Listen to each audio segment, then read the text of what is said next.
到 Marlowe 開箱記，咁我哋今日就嚟到金坑古鎮嘅呢間鳳凰客家酒店。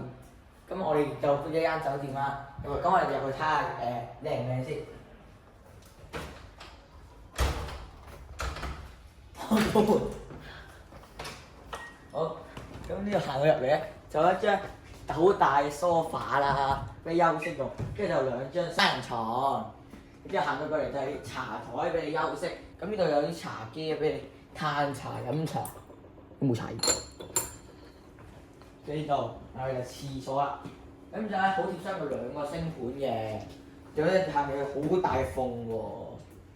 咁呢度嘅左手邊就係呢個花灑俾你沖涼嘅。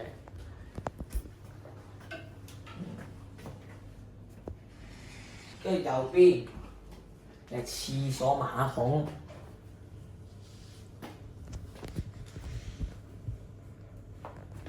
咁我去呢間酒店咧，我都覺得好 amaze， 因為好特別同埋好有種古色古香嘅感覺。咁總合評分100分滿分，我俾85分，因為太細。所以我記得 like and subscribe 同埋撳埋下面個鐘仔，拜拜。